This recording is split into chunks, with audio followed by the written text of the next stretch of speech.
أعوذ بالله من الشيطان الرجيم بسم الله الرحمن الرحيم الحمد للہ رب العالمین والصلاة والسلام علی نبینا محمد وعلی آلہ وصحبہ اجمعین، اما بعد۔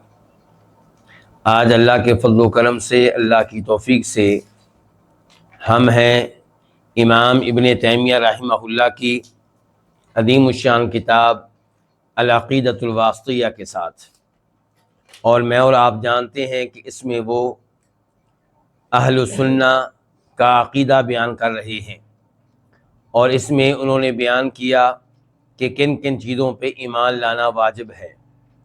سب سے پہلی چیز اللہ تعالیٰ پہ ایمان لانا واجب ہے۔ پھر وہ بیان کر رہے ہیں کہ اللہ پہ اگر آپ ایمان لاتے ہیں تو پھر اللہ کے ناموں پہ اور اللہ کی صفات پہ بھی ایمان لانا ہوگا، اور اس معاملے میں آپ ہر طرح کی گمراہی سے، تعویل سے، تحریف سے، تشبیہ سے، تکییف سے دور رہیں گے۔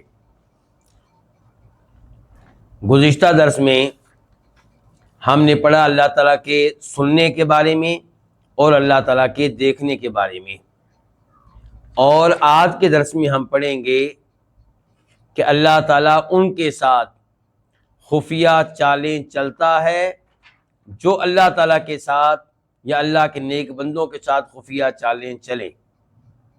اللہ ان کے ساتھ، عربی میں آپ کہیں گے مکر کرتا ہے، جو اللہ تعالیٰ کے ساتھ یا اللہ کے نیک بندوں کے ساتھ مکر کرے۔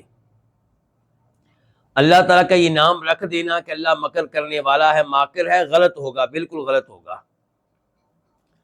یہ کہہ دینا کہ اللہ خفیہ چالیں چلنے والا ہے، یہ بھی غلط ہوگا۔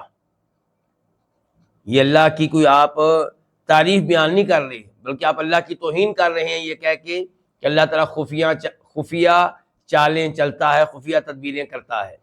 لیکن جب آپ یہ کہیں گے کہ اللہ ان کے خلاف خفیہ تدبیریں کرتا ہے جو اللہ یا اللہ کے بندوں کے خلاف خفیہ تدبیریں کرے، پھر یہ تعریف ہے، پھر یہ خوبی ہے، پھر یہ خوبی ہے کہ آپ کے خلاف کوئی تدبیر کرے، خفیہ چال چلے، اور آپ اس کو اس کا بہترین جواب دیں۔ خفیہ تدبیر آپ بھی اس کے خلاف کامیاب قسم کی کریں، تو یہ کیا ہے؟ یہ خوبی ہے۔ اچھا، توہین کیا ہے؟ کہ آپ عام کہہ دیں کہ اللہ تعالیٰ خفیہ تدبیریں کرتا ہے، مکر کرتا ہے، چالیں چلتا ہے، اس طرح کا لفظ آپ استعمال کریں گے تو یہ غلط ہوگا۔ اگر یہ کہیں کہ ان کے خلاف کرتا ہے جو اللہ کے ساتھ کرے، پھر تعریف ہے، پھر یہ خوبی ہے۔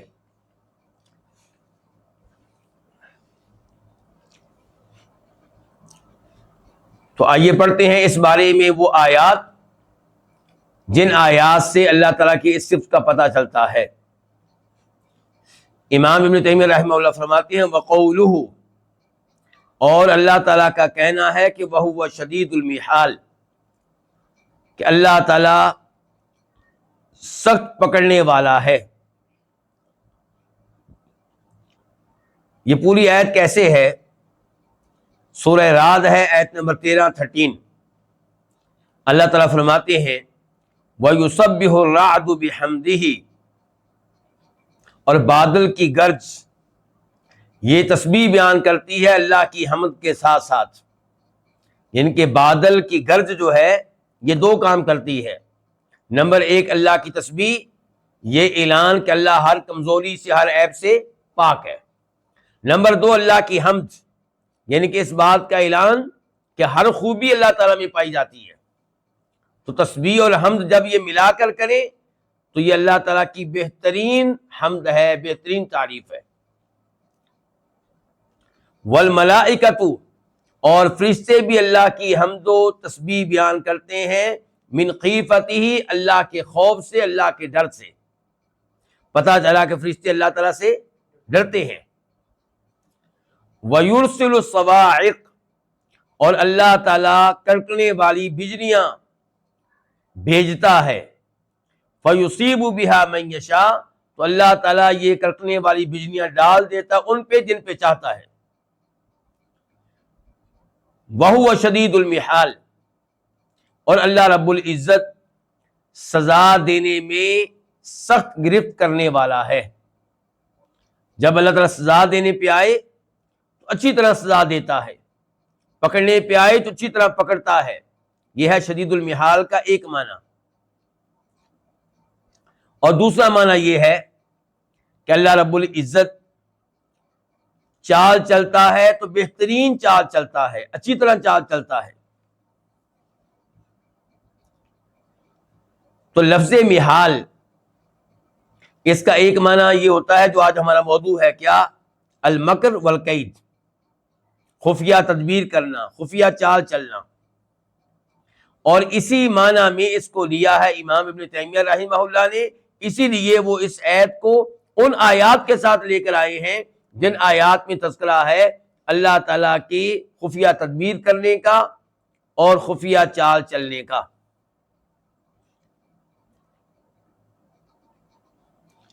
یہاں پہ آگے بڑھنے سے پہلے میں امام ابن تیمیہ رحمہ اللہ کی ایک عبارت آپ کے سامنے رکھنا چاہوں گا، ان کی کتاب مجموع الفتاوی سے، جلد نمبر 7 والیوم نمبر 7 اور صفحہ نمبر 111 111۔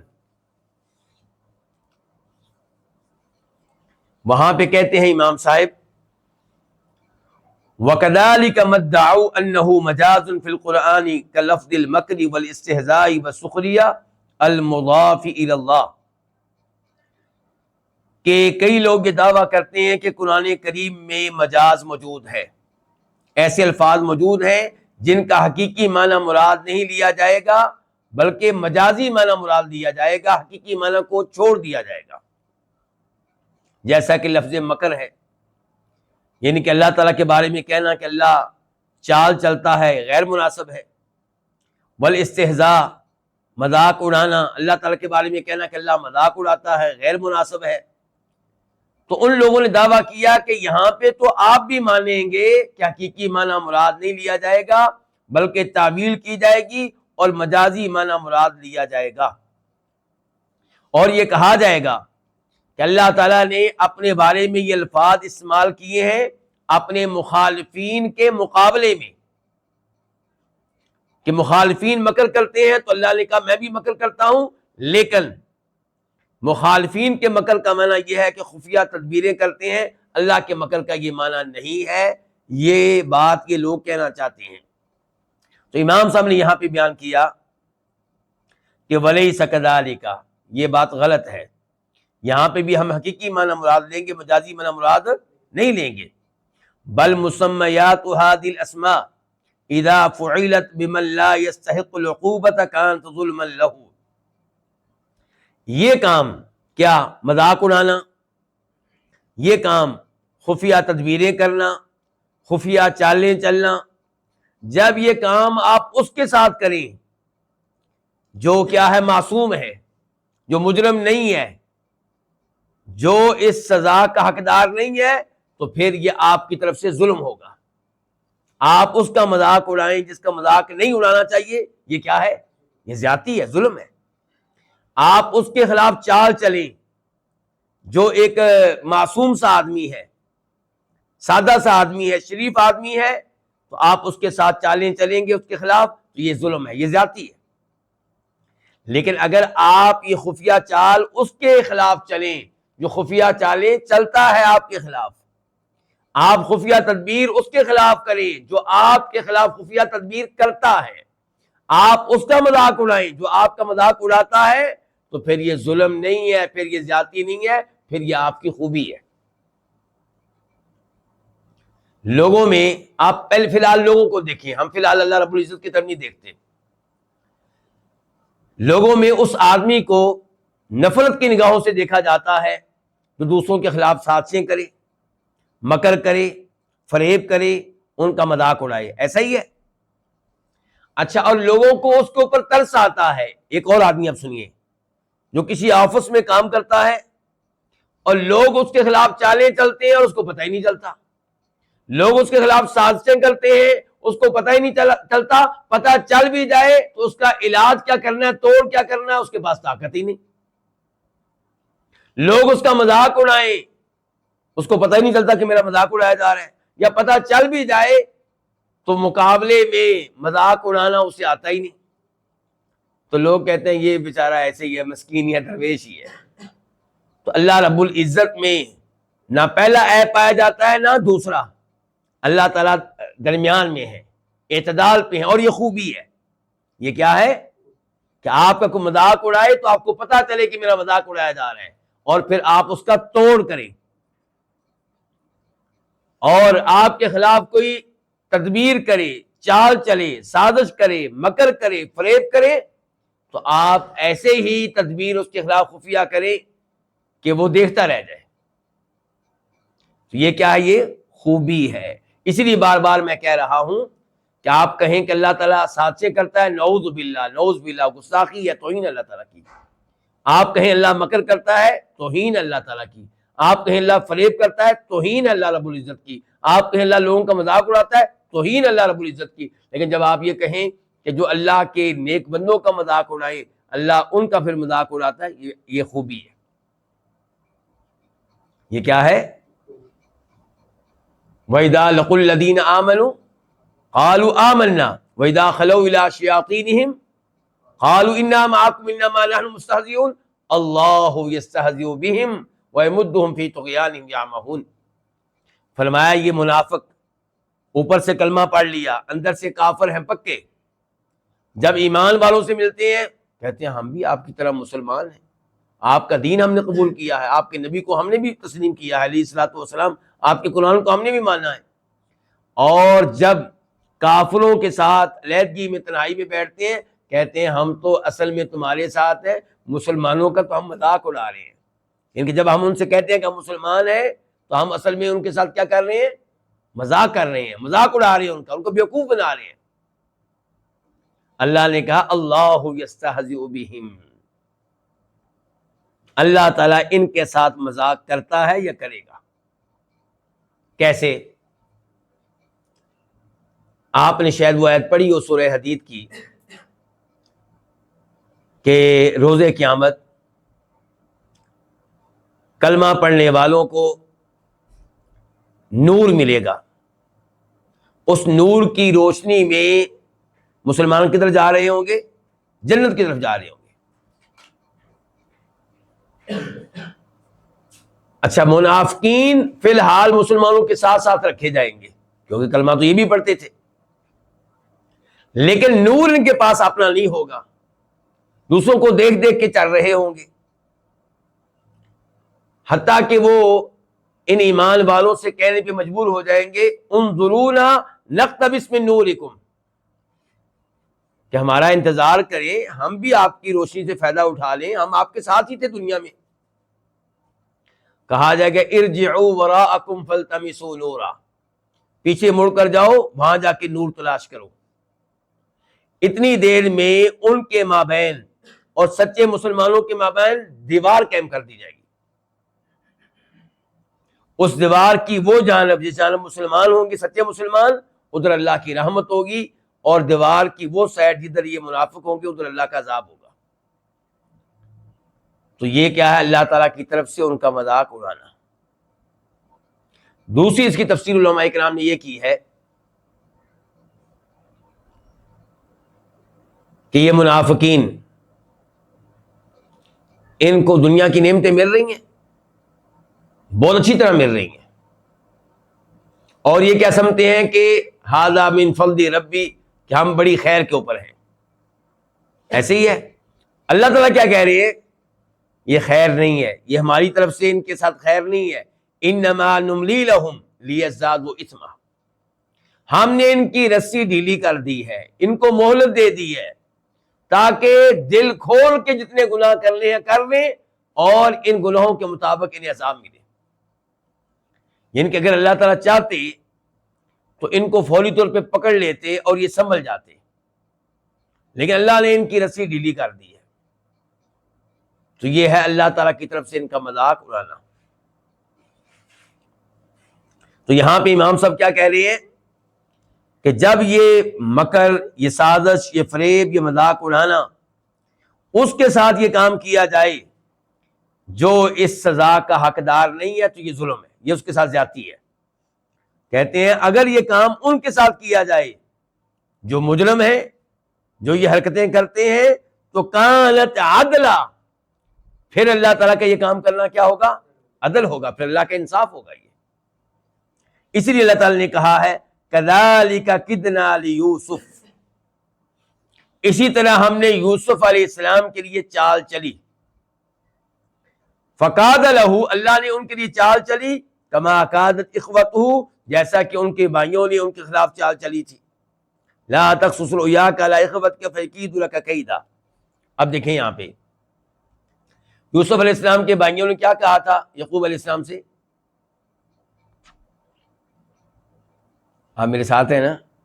کیا کہا تھا کہ یوسف کو ہمارے ساتھ بھیجیں، ہم باہر پکنک منائیں گے، کھیلنے کودنے کے لیے جائیں گے، پیار و محبت کریں گے۔ لیکن یعقوب علیہ السلام مطمئن نہیں تھے، لیکن بھائیوں کا اصرار غالب آ گیا، جانے دیا۔ پھر انہوں نے جو چال چلی وہ آپ جانتے ہیں۔ تو اللہ تعالی نے کیا چال چلی؟ اب جب یہ لوگ محتاج ہوئے غلہ کے اور مصر کے بادشاہ کے پاس پہنچے غلہ لینے کے لیے، تو یوسف علیہ السلام تو ان کو پہچان گئے، ان کے ساتھ تعارف کیا، انہوں نے اپنے ایک اور بھائی کا تذکرہ کیا، کہا اس بھائی کو بھی لے کر آنا، اگر تم اس بھائی کو بھی لے کر آؤ گے تو ہم تمہیں مزید غلہ دیں گے، ہر بھائی کے بدلے میں غلے کی ایک بوری ملے گی، ایک تھیلا ملے گا۔ تو وہ اپنے والد صاحب کی منت سماجت کر کے چھوٹے بھائی کو بھی لے گئے، اور چھوٹا بھائی یوسف علیہ السلام کا سگا بھائی تھا۔ اب یوسف علیہ السلام کو ظاہر ہے کہ اپنے بھائی سے پیار ہے، اپنے بھائی کو اپنے پاس رکھنا چاہتے ہیں، لیکن رکھیں کیسے؟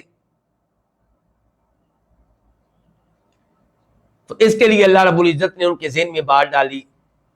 کیا کیا گیا کہ اس بھائی کے غلے میں غلہ ماپنے والا پیمانہ ڈال دیا گیا، اور وہ بہت قیمتی تھا۔ اب جب یہ واپس جانے لگے اپنے والد صاحب کے پاس، تو پیچھے سے اعلان کر دیا بادشاہ کے حکومت کے ایک آدمی نے کہ بھئی آپ لوگ چور ہیں، آپ لوگوں نے بادشاہ سلامت کا پیمانہ چرا لیا ہے۔ وہ کہنے لگے نہیں، ایسی کوئی بات ہی نہیں ہے، اور وہ سچ کہہ رہے تھے، انہوں نے تو چرایا نہیں تھا۔ آپ تلاشی لے سکتے ہیں، ہمارے پاس کوئی آپ کی چیز نہیں ہے۔ اس نے کہا اگر مل گئی آپ لوگ کے سامان سے، کہا مل گئی تو جس کے سامان میں ملی وہ بندہ آپ رکھ لیجیے گا۔ یہ ہے اللہ تعالیٰ کی طرف سے چال کہ ان کے منہ سے الفاظ نکلوا دیے کہ اگر یہ پیمانہ مل جائے تو آپ اس بندے کو رکھ لیں جس کے تھیلے میں یہ پیمانہ ملے گا۔ اب اس نے تلاشی شروع کی، تو تلاشی کا آغاز یوسف علیہ السلام کے سگے بھائی سے نہیں کیا بلکہ دوسرے بھائیوں سے کیا۔ آخر میں ان کے تھیلے کی طرف سے آئے تو وہاں سے مل گیا۔ اللہ تعالیٰ وہاں پہ فرماتے ہیں کذالک کدنا لیوسف، یہ ہم نے چال چلی یوسف کے لیے علیہ السلام۔ ما کان لیاخذ اخاہ فی دین الملک، اگر یوسف علیہ السلام اپنے بادشاہ کے قانون کو استعمال کرتے تو اس قانون میں یہ والی سزا نہیں تھی، وہ اپنے بھائی کو نہیں رکھ سکتے تھے۔ لیکن اللہ تعالیٰ نے کیا چال چلی کہ ان کے منہ سے نکلوا دیا کہ جس کے سامان سے پیمانہ مل جائے وہ مجرم ہے، اس کو آپ رکھ لیں۔ تو اللہ تعالیٰ نے اس کو کیا کہا کہ ہم نے یوسف علیہ السلام کے لیے خفیہ چال چلی، خفیہ تدبیر کی۔ تو ان کے ساتھ خفیہ تدبیر کرنا، جنہوں نے یوسف علیہ السلام کے ساتھ خفیہ تدبیر کی تھی، یہ کوئی عیب نہیں، یہ خوبی ہے۔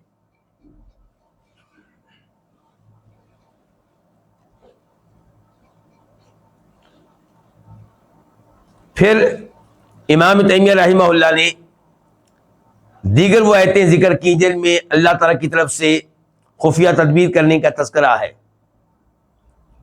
اور پھر کہا اللہ تعالیٰ نے، پھر کہا امام تیمیہ رحمہ اللہ نے یہ آیت پیش کرتے ہوئے کہ الذین یلمزون المطوعین بالمؤمنین فی الصدقات والذین لا یجدون الا جہدهم فیسخرون منہم سخر اللہ منہم، کہ وہ جو تنقید کرتے ہیں ان مسلمانوں پہ، ان مومنوں پہ جو خوش دلی سے صدقہ خیرات کرنے والے ہیں. تنقید کون کرتے تھے؟ منافق، اوپر سے مسلمان اندر سے کافر. جب تبوک کی لڑائی کا موقع تھا مسلمانوں کو بہت زیادہ مال کی ضرورت تھی، چندے کی ضرورت تھی، کیونکہ اس زمانے کی سپر پاور سے لڑنا تھا. معلوم ہے نا آپ کو، رومیوں سے لڑنا تھا، تو بہت زیادہ تیاری کی ضرورت تھی. تو آپ نے صاف صاف اپیل کی چندہ کرنے کی، تو لوگ چندہ لے کر آتے رہے. ابو بکر صدیق رضی اللہ عنہ کیا لے آئے تھے؟ پورا گھر. عمر فاروق آدھا گھر کا آدھا سامان لے آئے تھے. جناب عثمان 1000 دینار لے کر آئے تھے. 1000 دینار بہت بڑی بات ہے. ایک دینار کتنے کا ہوتا ہے؟ 4.25 گرام. سونا 4.25 گرام کو 1000 کے ساتھ ضرب دیں تو بات کہاں تک پہنچتی ہے؟ قیمت لگائیں آج کی، بہت بڑا مال ہے. تو نبی علیہ الصلوۃ والسلام ان دیناروں کو، ان اشرفیوں کو، ان سکوں کو دیکھ رہے تھے اور ساتھ ساتھ کہہ رہے تھے ما ضر عثمان ما عمل بعد اليوم. آج کے بعد عثمان جو بھی عمل کرے عثمان کے مقام و مرتبہ میں کمی نہیں آئے گی. اچھا، اب کئی مسلمان بہت غریب تھے، وہ کیا کرتے؟ ان میں سے کئی ایسے مسلمان تھے، دیکھیں جب انسان سچا ہو، دین کے لیے کام کرنا چاہتا ہو، وہ مزدوری کرنے کے لیے جاتے. مزدوری میں جو بیچاروں کو 1 کلو 2 کلو 3 کلو کھجوریں ملتی، آدھی لا کر نبی علیہ الصلوۃ والسلام کو دے دیتے اور آدھی گھر میں لے جاتے. یعنی کہ اس پہ ان کو شاباش دینی چاہیے، اس پہ ان کو تمغے دینے چاہیے. لیکن یہ منافقین مذاق اڑاتے تھے، لو جی یہ 4 کھجوریں، ان کا کیا فائدہ؟ تو اللہ تعالی نے فرمایا کہ وہ جو مذاق تنقید کرتے ہیں ان مومنوں پہ جو خوش دلی سے اللہ کی راہ میں صدقہ دینے والے ہیں، اور ان پہ تنقید کرتے ہیں جن کے پاس دینے کے لیے اپنی محنت مشقت کے علاوہ، مزدوری کے علاوہ کچھ نہیں ہے. فَيَسْخَرُونَ مِنْهُمْ، یہ ان کا مذاق اڑاتے ہیں. سَخِرَ اللَّهُ مِنْهُمْ، اللہ ان کا مذاق اڑائے گا. تو جو ان مسلمانوں کا مذاق اڑائیں، اگر اللہ ان کا مذاق اڑائے تو کیا یہ عیب ہے یا خوبی ہے؟ یہ خوبی ہے. یہ تھی گفتگو امام ابن تیمیہ رحمہ اللہ کی دوسری کتاب سے. تو اب ہم آ رہے ہیں دوبارہ سے امام صاحب کی پیش کردہ آیات کی طرف کہ وَهُوَ شَدِيدُ الْمِحَالِ، کہ اللہ رب العزت سخت قسم کی چال چلنے والا ہے. لیکن ان کے خلاف جو اللہ کے بندوں کے خلاف چالیں چلیں. اس کے بعد ہے سورہ آل عمران آیت نمبر 54 وَمَكَرُوا وَمَكَرَ اللَّهُ وَاللَّهُ خَيْرُ الْمَاكِرِينَ. اور انہوں نے خفیہ تدبیر کی. کنہوں نے بلا؟ یہودیوں نے. کس کے خلاف؟ عیسیٰ علیہ السلام کے خلاف. کیا خفیہ تدبیر کی تھی؟ ان کو قتل کرنے کی کوشش کی، بلکہ وہ تو سمجھتے ہیں کہ وہ قتل کرنے میں کامیاب ہو گئے. تو اللہ تعالیٰ کہتے ہیں وَمَكَرُوا، انہوں نے خفیہ تدبیر کی. وَمَكَرَ اللَّهُ، اور اللہ نے بھی خفیہ تدبیر کی. وَاللَّهُ خَيْرُ الْمَاكِرِينَ، اور اللہ خفیہ تدبیر کرنے والوں میں سب سے بہتر ہے. تو کیا ہوا تھا اس بارے میں آپ سورہ نساء پڑھ سکتے ہیں. سورہ نساء میں اللہ تعالیٰ نے بتایا ہے کہ انہوں نے کیا خفیہ تدبیر کی اور اللہ نے کیا خفیہ تدبیر کی. وَقَوْلِهِمْ إِنَّا قَتَلْنَا الْمَسِيحَ ابْنَ مَرْيَمَ رَسُولَ اللَّهِ، یہودیوں نے کہا کہ ہم نے مسیح کو جو مریم کے بیٹے ہیں ہم نے قتل کیا ہے. تو وہ سمجھتے ہیں کہ ہم نے قتل کیا اور وہ قتل کرنے کی پوری پلاننگ کی واقعی، اور وہ سمجھتے ہیں کہ قتل کر چکے. اللہ کہتے ہیں وَمَا قَتَلُوهُ وَمَا صَلَبُوهُ، نہ وہ عیسیٰ علیہ السلام کو قتل کر سکے نہ سولی پہ چڑھا سکے. وَلَٰكِن شُبِّهَ لَهُمْ، یہ ہے اللہ کی خفیہ تدبیر. ان کے لیے معاملہ مشتبہ کر دیا گیا. کیا مطلب؟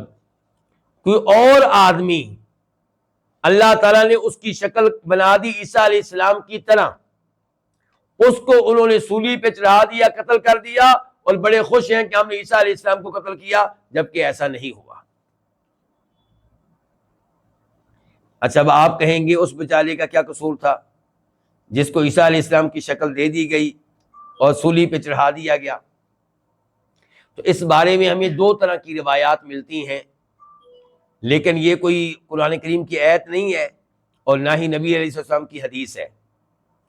ایک تو عبداللہ ابن عباس کا قول ملتا ہے کہ خود عیسیٰ علیہ السلام نے اپنے حواریوں سے کہا تھا، اپنے خاص لوگوں سے کہا تھا، تم میں سے کون ہے جو قربانی دینے کے لیے تیار ہو؟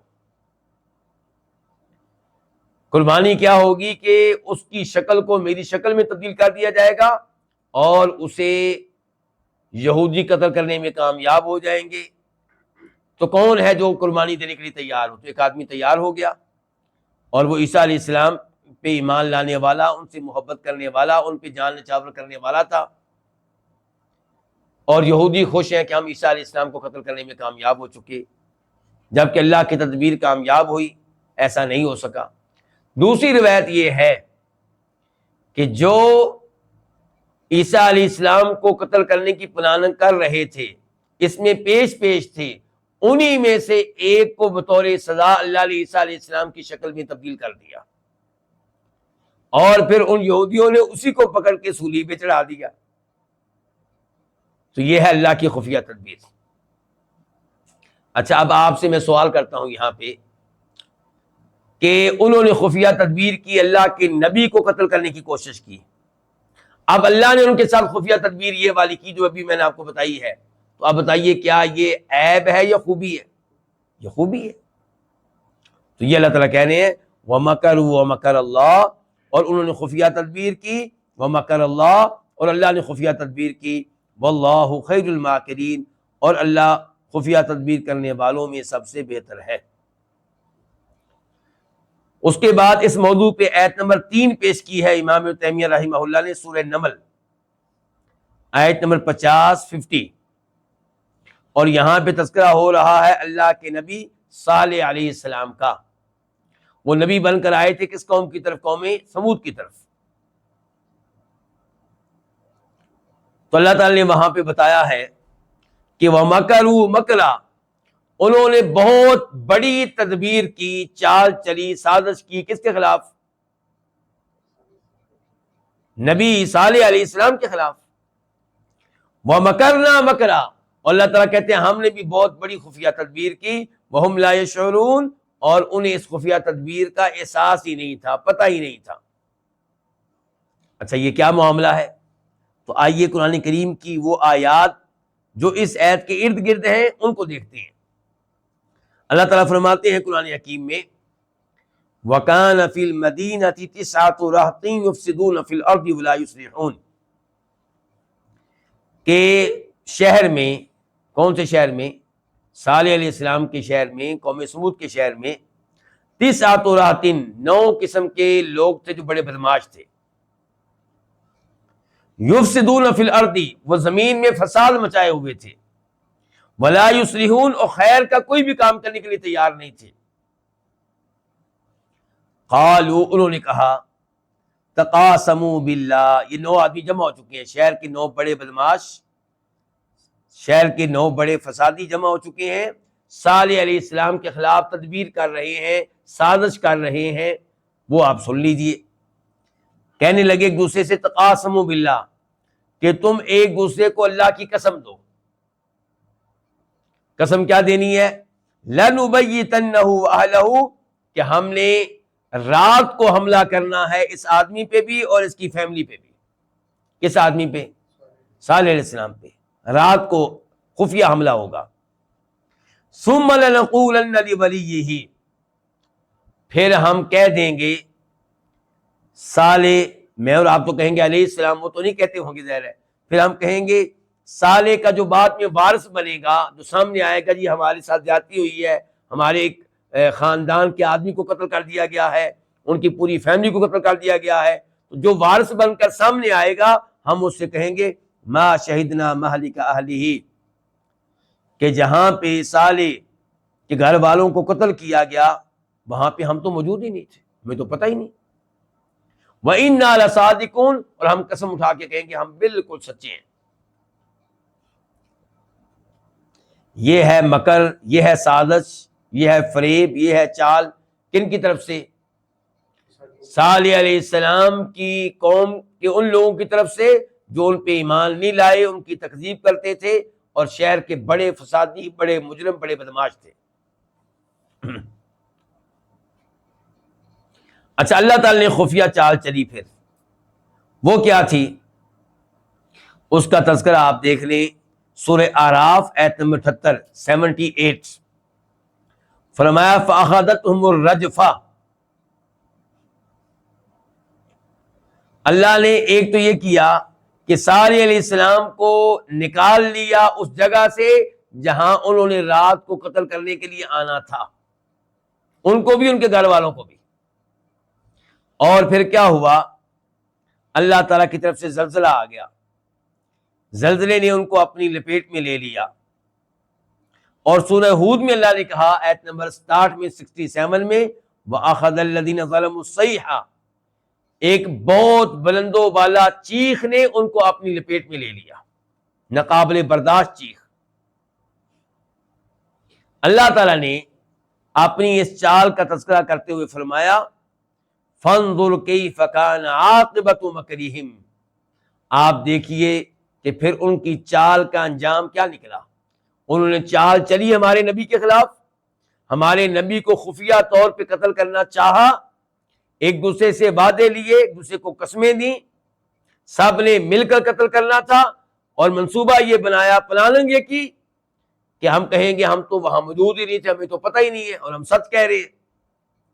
فرمایا ان کی پھر اس چال کا انجام کیا نکلا، اللہ نے کیا چال چلی، فرمایا انا دمرناہم، ہم نے ان کو تباہ و برباد کر کے رکھ دیا، وقومہم اجمعین، بلکہ پوری قوم کو تباہ و برباد کر کے رکھ دیا۔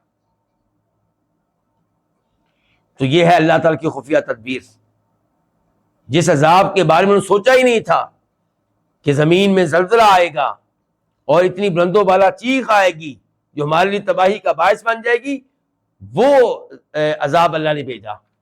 تو اب بتائیے کیا یہ تدبیر اللہ تعالیٰ کی طرف سے عیب ہے؟ جی یہ خوبی ہے، ایسے مجرموں کو ایسی سزا دینی چاہیے۔ اس موضوع پہ امام صاحب سورہ طارق کی آیت نمبر 15 پیش کر رہے ہیں کہ انہم یکیدون کیدا وَأَكِيدُ كَيْدًا، کہ بے شک وہ خفیہ تدبیر کر رہے ہیں اور میں بھی خفیہ تدبیر کر رہا ہوں۔ اس میں تذکرہ ہو رہا ہے نبی علیہ الصلوۃ والسلام کے زمانے کے کفار کا اور آپ کے دشمنوں کا، کہ وہ حق کو مٹانے کے لیے، نبی علیہ الصلوۃ والسلام کو ختم کرنے کے لیے، مسلمانوں کو ختم کرنے کے لیے خفیہ تدبیریں کر رہے ہیں۔ اللہ نے کہا اور میں بھی خفیہ تدبیر کر رہا ہوں۔ اچھا، ان کی خفیہ تدبیریں جو ہیں اس کی ایک جھلک آپ کو نظر آئے گی سورہ انفال میں۔ اللہ تعالیٰ کہتے ہیں، اگر میں بول نہیں رہا تو آیت نمبر 30 ہے 30 وَإِذْ يَمْكُرُ بِكَ الَّذِينَ كَفَرُوا لِيُثْبِتُوكَ أَوْ يَقْتُلُوكَ أَوْ يُخْرِجُوكَ وَيَمْكُرُونَ وَيَمْكُرُ اللَّهُ وَاللَّهُ خَيْرُ الْمَاكِرِينَ۔ اس آیت میں تذکرہ ہو رہا ہے اس زمانے کا جب نبی علیہ الصلوۃ والسلام کے خلاف مکہ والوں نے چال چلی کہ آپ کو قتل کر دیتے ہیں۔ منصوبہ کیا بنایا کہ ہر فیملی کا، ہر کنبے کا، ہر خاندان کا ایک آدمی، ایک نوجوان اس محمد کو قتل کرنے میں شریک ہو، نعوذ باللہ من ذالک، صلی اللہ علیہ وسلم۔ جب ہر قبیلے کا ایک آدمی شریک ہوگا، فائدہ یہ ہوگا کہ نبی علیہ الصلوۃ والسلام، یہ نبی تو میں اور آپ کہہ رہے ہیں نا، ان کے نزدیک تو محمد، کہ محمد کا خاندان جب بعد میں احتجاج کرے گا، مقابلے کے لیے سامنے آئے گا، تو ان کو پتہ چلے گا کہ ہر قبیلے کا ایک نوجوان شامل ہے، تو پتہ چل جائے گا کہ ہمارا مقابلہ نہیں کر سکتے۔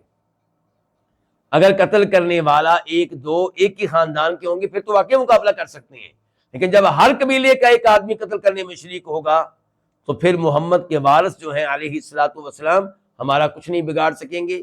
ہم کہیں گے دیت لے لو، 100 اونٹ لے لو، بس بات ختم۔ یہ ہے ان کی چال۔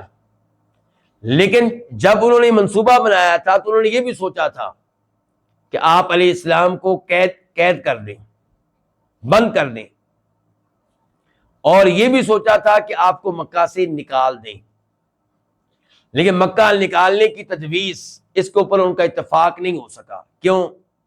خطرہ لاحق ہوا کہ جب یہ آدمی آزاد ہو جائے گا، کسی اور شہر میں چلا جائے گا، تو وہاں پہ ان لوگوں کو جمع کرے گا، ایک بڑی قوت اس کی بن جائے گی اور ہمارے لیے خطرات پیدا ہو جائیں گے۔ جیل میں ڈالیں گے تو کب تک؟ اس لیے یہی آخری فیصلہ ہوا کہ اس کو کیا کیا جائے؟ قتل کیا جائے۔ تو اللہ تعالیٰ ان کی ان خفیہ چالوں کا، خفیہ تدبیروں کا تذکرہ کرتے ہوئے ارشاد فرماتے ہیں کہ وَإِذْ يَمْكُرُ بِكَ الَّذِينَ كَفَرُوا، آپ تذکرہ کیجئے اس وقت کا جب آپ کے بارے میں خفیہ تدبیریں کر رہے تھے، سازشیں کر رہے تھے، چالیں چل رہے تھے۔ کون؟ وہ لوگ جنہوں نے کفر کیا۔ کیا چالیں تھی؟ لِيُثْبِتُوكَ، آپ کو قید کر دیں، یا آپ کو قتل کر دیں، یا آپ کو مکہ سے نکال دیں۔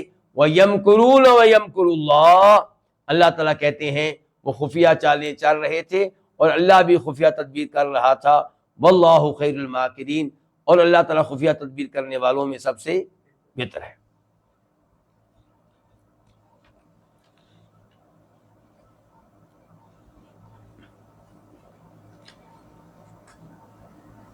تو یہ امام صاحب نے اس موضوع پہ تقریباً 4 آیتیں ہمارے سامنے رکھی ہیں، اور ان 4 آیتوں کی وضاحت آپ کے سامنے رکھ دی گئی ہے، اور یہ ثابت کیا جا چکا ہے کہ اللہ کی صفات میں سے صفت ہے کیا؟ بتائیے گا ذرا۔ جی دھیان سے، اللہ آپ کو جزائے خیر دے۔ اللہ کی صفت مکر کرنا نہیں ہے، دھیان سے۔ اللہ کی صفت خفیہ تدبیریں کرنا نہیں ہے، اللہ کی صفت ہے خفیہ تدبیریں کرنا ان کے خلاف جو اللہ تعالیٰ کے بندوں کے خلاف خفیہ تدبیریں کریں۔ اللہ کی صفت ہے مکر کرنا ان کے ساتھ جو اللہ کے بندوں کے ساتھ مکر کریں۔ اللہ کا مذاق اڑانا یہ اللہ کی صفات میں سے ایک صفت تب ہوگا جب آپ یہ کہیں کہ اللہ ان کا مذاق اڑاتا ہے جو اللہ کے بندوں کا مذاق اڑائیں۔ اچھا، اللہ رب العزت نے اس معاملے کا تذکرہ سورہ اعراف میں کیا، اور اللہ نے وہاں پہ خبردار کیا لوگوں کو کہ میرے مکر سے بچ کر رہو، میری خفیہ تدبیر سے بچ کر رہو۔ فرمایا افامنوا مکر اللہ، کیا یہ اللہ کی خفیہ تدبیر سے بے خوف ہو چکے ہیں، ڈرتے نہیں ہیں؟ فلا یأمن مکر اللہ الا القوم الخاسرون، اللہ کی خفیہ تدبیر سے وہی بے خوف ہو سکتا ہے جو خسارے میں مبتلا ہونے والا ہو، جو گھاٹے میں رہنے والا ہو۔ یعنی کہ اللہ کی خفیہ تدبیر سے ہر ایک کو ڈرتے رہنا چاہیے۔ جب ہم نے اللہ کی یہ صفت جان لی ہے کہ اللہ ان کے ساتھ خفیہ تدبیر کرتا ہے جو اللہ کے ساتھ یا اللہ کے بندوں کے ساتھ خفیہ تدبیر کریں، تو یہاں پہ میں 2 مثالیں علماء کرام کی گفتگو کی روشنی میں آپ کے سامنے رکھنا چاہوں گا کہ اگر ہم یہ 2 کام کرتے ہیں، اس ایسے کام کرتے ہیں، تو پھر اللہ کی چال سے ہمیں بچنا چاہیے۔ پہلے نمبر پہ نکاح حلالہ۔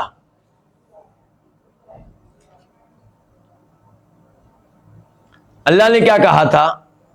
اللہ نے کہا سورہ بقرہ میں فَإِن طَلَّقَهَا فَلَا تَحِلُّ لَهُ مِن بَعْدُ حَتَّى تَنكِحَ زَوْجًا غَيْرَهُ، کہ اگر کسی عورت کو اس کا خامند آخری طلاق بھی دے دے، تیسری طلاق بھی دے دے، تو اب یہ عورت اپنے خامند کے لیے حلال نہیں ہے۔ البتہ حلال ہونے کی ایک شکل نکل سکتی ہے، اور یہ شکل کبھی کبھی پیدا ہوتی ہے، عام طور پہ پیدا نہیں ہوتی۔ یہ الفاظ میرے ہیں، قرآن کریم کے الفاظ نہیں، مفہوم بیان کر رہا ہوں۔ وہ کیا؟ اللہ نے کہا کہ یہ عورت اب کسی اور مرد سے نکاح کرے۔ اچھا، وہ مرد اگر فوت ہو جائے تو اب اس عورت کا نکاح پہلے خامند سے ہو سکتا ہے جس نے پہلے 3 طلاقیں دی تھی۔ یہ دوسرا خامند اگر کسی وجہ سے طلاق دے دے، اس نے دیکھا کہ یہ عورت میرا اس کے ساتھ نباہ نہیں ہوگا، میرا مزاج اور ہے، اس کا مزاج اور ہے، یا کوئی اور اس نے اس میں کوئی عیب دیکھ لیا تو اس نے طلاق دے دی اس کو، تو اب یہ پہلے خامد سے دوبارہ سے نکاح کر سکتی ہے۔ اچھا، اللہ تعالیٰ نے جس نکاح کا تذکرہ کیا ہے، دوسرا نکاح اس عورت کا دوسرے مرد کے ساتھ، یہ شرعی نکاح ہے کہ فراڈ نکاح ہے؟ اس سے مراد شرعی نکاح ہے، فراڈ نکاح مراد نہیں ہے اس سے۔ لیکن لوگ کیا کر رہے ہیں آج؟ فراڈ نکاح کر رہے ہیں، اللہ تعالیٰ کی شریعت کو، اللہ کی شریعت کے ساتھ دو نمبری کر رہے ہیں۔ تو ان لوگوں کو اللہ کی خفیہ تدبیر سے ڈرنا چاہیے۔ کیا کر رہے ہیں لوگ؟ ہوتا یہ ہے، پہلی غلطی یہ کی جا رہی ہے ہمارے ہاں کہ 3 طلاقوں کو 3 طلاقیں ہی شمار کیا جاتا ہے، ان کے ایک ہی موقع پہ اگر کوئی خامد اپنی بیوی کو 3 طلاقیں دے دے، اس کو حنفی علماء کرام کتنی طلاقیں شمار کرتے ہیں؟ 3۔ اہل حدیث علماء کرام کتنی طلاقیں شمار کرتے ہیں؟ 1۔ وہ کہتے ہیں چونکہ ایک ہی موقع پہ 3 دی ہیں تو یہ ایک ہی ہے، اور اس بارے میں ان کے پاس حدیث بھی ہے مسلم شریف کی۔ عبداللہ ابن عباس کہتے ہیں رضی اللہ تعالیٰ عنہما کہ نبی علیہ السلام کے زمانے میں 3 طلاقیں ایک شمار ہوتی تھیں، ابو بکر صدیق کے زمانے میں بھی 3 طلاقیں ایک شمار ہوتی تھیں۔ تو یہ فتویٰ ہے اہل حدیثوں کا، اور یہ حدیث مسلم شریف میں ہے، ایک موقع پہ 3 طلاقیں ایک شمار ہوں گی۔ لیکن حنفی علماء کرام اس حدیث کی مخالفت کرتے ہوئے، اپنے مسلک پہ چلتے ہوئے یہ فتویٰ دیتے ہیں کہ 3 طلاقیں 3 ہی شمار ہوں گی۔ اب ان کے پاس پہنچ جاتے ہیں وہ میاں بیوی جو آپس میں طلاق والا عمل کر چکے ہیں، وہ روتے ہیں ہمارے بچے ہیں، پہلی دفعہ طلاق کی غلطی ہوئی اور آپ نے پہلی بار ہی فتویٰ دے دیا کہ بس کہانی ختم، ہم جائیں تو کہاں جائیں، ہمارے بچوں کا کیا بنے گا۔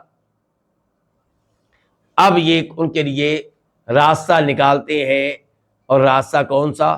فراڈ راستہ۔ ان کا فراڈ نکاح کرتے ہیں، جی ہم آپ کی بیوی کا جس کو آپ طلاق دے چکے ہیں عارضی نکاح کر دیتے ہیں اپنے کسی طالب علم سے۔ کون سا نکاح ہو رہا ہے؟ عارضی نکاح، فراڈ نکاح۔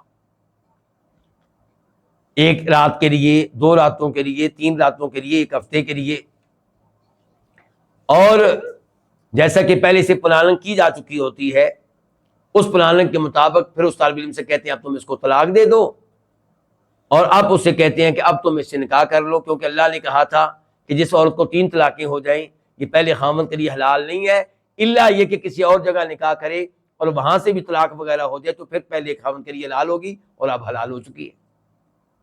جبکہ اللہ نے تذکرہ کیا تھا کس نکاح کا؟ شرعی نکاح کا، یعنی کہ یہ عورت کسی اور مرد کے ساتھ نکاح کرے، پکا نکاح، ہمیشہ ہمیشہ کے لیے نکاح، لیکن وہ فوت ہو گیا، موت آ گئی اللہ کی طرف سے، یا پلاننگ نہیں تھی لیکن بعد میں احساس ہوا اس مرد کو کہ نہیں، اس عورت کی طبیعت اور ہے، میری اور ہے، اس کی حرکتیں عجیب و غریب ہیں، وہ اس کو طلاق دے دیتا ہے، تو اب یہ پہلے خامند کے لیے حلال ہے، اور ایسا عمل کبھی کبھی ہوتا ہے۔ لیکن انہوں نے فراڈ راستہ نکالا خفیہ تدبیر کی شریعت کے خلاف، تو ایسے لوگوں کو اللہ تعالیٰ کی خفیہ تدبیر سے ڈرنا چاہیے۔ ایک اور مثال دوں گا آپ کو، وہ کیا ہے؟ بیعینہ۔ کون سی بے ہے؟ بیع العینہ۔ یہ کیا چیز ہے؟ سود اسلام میں حلال ہے کہ حرام ہے؟ حرام ہے۔ حرمت اس کی شدید ہے کہ شدید ترین ہے؟ سود لینا اتنا بڑا جرم کہ سود لینے والا گویا کہ اللہ سے جنگ کر رہا ہے، اللہ کے رسول سے جنگ کر رہا ہے، اور اللہ سے جنگ کرنے والا کبھی کامیاب نہیں ہو سکتا۔ اچھا، اب لوگوں نے سود کے لیے چور راستے نکالے ہوئے ہیں، فراڈ راستے نکالے ہوئے ہیں، خفیہ تدبیریں کی ہوئی ہیں۔ ان میں سے ایک خفیہ تدبیر ہوا جس کا حدیث میں تذکرہ آیا۔ آپ علیہ السلام فرماتے ہیں، ابو داؤد شریف کی حدیث ہے کہ جب وہ وقت آئے گا کہ تم بیعینہ کرنے لگو گے اور گائیوں کی دمیں پکڑ لو گے، کھیتی باڑی پہ مطمئن ہو کے بیٹھ جاؤ گے، یعنی کہ دنیا کے اوپر مطمئن، دین کی کوئی فکر نہیں، تو تب اللہ تعالیٰ تمہارے اوپر ایسی ذلت مسلط کرے گا جس کو اللہ نہیں اٹھائے گا جب تک کہ تم دین کی طرف واپس نہیں آ جاؤ گے۔ تو یہاں پہ نبی علیہ السلام نے بیع اینا کی مذمت کی ہے۔ اچھا بیع اینا ہے کیا؟ یہ ہے سود کا چور راستہ، فراڈ راستہ۔ وہ کیسے؟ مجھے قرضہ چاہیے، قرضہ مجھے مل نہیں رہا، میں آپ کے پاس آ گیا کہ آپ مجھے قرضہ دیں۔ آپ کہتے ہیں جی میں قرضہ دوں گا تو میں تو اس کے اوپر پرافٹ لوں گا، سود لوں گا، اضافہ لوں گا۔ میں کہتا ہوں نہیں جی سود تو حرام ہے، وہ تو جائز نہیں ہے۔ تو آپ کو پتا ہے کہ ایسے لوگوں کو بیوقوف بنانا کیسے ممکن ہے۔ آپ کہتے ہیں ٹھیک ہے پھر سود نہیں، پھر ہم ایک اور طریقہ اختیار کرتے ہیں۔ وہ کیا؟ آپ ایسا کریں کہ میری یہ گاڑی ہے، یہ مجھ سے آپ خرید لیں، یہ گاڑی آپ مجھ سے خرید لیں۔ کتنے میں؟ 10 لاکھ روپے میں۔ اور 10 لاکھ روپیہ آپ نے مجھے دینا ہے 1 سال کے بعد۔ گاڑی 10 لاکھ روپے کی ہو گئی اور پیسے دینے کی مدت کتنی مقرر ہوئی ہے؟ 1 سال دیتے رہیں باری باری 1 سال تک۔ اس کے بعد پھر آپ نے کیا کرنا ہے؟ گاڑی مجھ سے خریدنے کے بعد پھر آپ نے وہ گاڑی مجھے ادھر ہی بیچ ڈالنی ہے۔ میں آپ سے خرید لوں گا 8 لاکھ روپے میں۔ کتنے میں؟ اور 8 لاکھ روپے میں آپ کو فوری طور پہ دے دوں گا۔ ٹھیک ہو گیا جی، لو جی گاڑی آپ نے مجھے بیچ دی۔ کتنے میں؟ 10 لاکھ روپے میں۔ 10 لاکھ روپے میں نے کب دینا ہے؟ 1 سال کے بعد۔ اب آپ نے وہ گاڑی مجھ سے خریدی نقد میں، آپ دوبارہ سے گاڑی آپ نے لے لی مجھ سے اور مجھے کتنے پیسے دے دیے؟ 8 لاکھ روپے اس کی قیمت دے دی نقد۔ اچھا اب ذرا غور کیجئے، اب اس بیع کا جو ہم نے کی آپس میں 2 بار کی ہے، اس کا رزلٹ کیا نکلا؟ رزلٹ یہ نکلا کہ میں نے آپ کو کتنے پیسے دینے جی؟ اب بولیے 10 لاکھ روپیہ میں نے 10 لاکھ روپیہ آپ کا دینا ہے، اور لیا کتنا تھا آپ سے؟ 8 لاکھ روپیہ۔ اور گاڑی درمیان میں وہ تو ایسے ہی ماننا تھی، فراڈ تھا وہ تو سود کیا؟ اس کو سود نہیں کہتے؟ یہی تو سود ہے کہ میں آپ سے 8 لاکھ روپیہ لوں اور سال کے بعد آپ کو کتنا دوں؟ 10 لاکھ روپیہ۔ 2 لاکھ روپیہ کیا دے رہا ہوں؟ سود دے رہا ہوں۔ بیچ میں گاڑی کو ڈالا گیا یہ زہر کرنے کے لیے کہ یہ سود عمل نہیں ہے، یہ تو بیع ہو رہی ہے جی، جبکہ کوئی بیع نہیں ہے۔ گاڑی بیچنا مقصد ہی نہیں ہے، مقصد صرف یہی تھا جو ہوا۔ یہ کیا ہے؟ بیع اینا۔ تو یہ آپ نے اللہ کی شریعت کے خلاف چال چلی، فراڈ کیا، تو آپ جیسے لوگوں کے لیے پھر اللہ تعالیٰ کا فرمان ہے افامنوا مکر اللہ، کیا یہ لوگ اللہ کی خفیہ تدبیر سے بے خوف ہو چکے ہیں؟ ان کو ڈر نہیں لگتا کہ اللہ تعالیٰ کہیں ان کے خلاف کوئی خفیہ تدبیر نہ چل دے؟ تو اس لیے ہمیں اللہ تعالیٰ کی اس صفت کو یاد رکھنا چاہیے اور اس صفت کی وجہ سے اللہ سے ڈرتے رہنا چاہیے، اور کبھی بھی اللہ والوں کے خلاف، علماء حق کے خلاف کوئی سازش نہ کریں، کوئی خفیہ تدبیر نہ کریں، اور دین کے خلاف کچھ ایسی حرکت نہ کریں، قرآنی اصولوں کے خلاف کوئی ایسی حرکت نہ کریں، اور اس صفت کے اوپر ایمان بھی لے کر آئیں۔ لیکن صحیح معنوں میں بار بار تنبیہ کر چکا ہوں، یہ کہنا جائز نہیں ہوگا کہ اللہ تعالیٰ مکر کرنے والا ہے، یہ توہین ہے اللہ تعالیٰ کی۔ یہ کہنا کہ اللہ سازشیں کرنے والا ہے، یہ اللہ تعالیٰ کی توہین ہے۔ یہ کہنا کہ اللہ فریب کرنے والا ہے، یہ اللہ تعالیٰ کی توہین ہے۔ یہ کہ اللہ لوگوں کا مذاق اڑانے والا ہے، یہ اللہ تعالیٰ کی توہین ہے۔ لیکن یہ کہنا کہ اللہ ان کے خلاف خفیہ تدبیر کرتا ہے جو اللہ یا اللہ کے بندوں کے خلاف کرے، یہ اللہ کی خوبی ہے اور یہی اللہ کی صفت ہے۔ اللہ رب العزت سے دعا ہے کہ اللہ تعالیٰ ہمیں اپنی ذات کے اوپر صحیح معنوں میں ایمان لانے کی توفیق دے، اور اللہ تعالیٰ ہمیں اپنے نام اور اپنی صفات سیکھنے کی توفیق دے۔ وآخر دعوانا ان الحمد للہ رب العالمین۔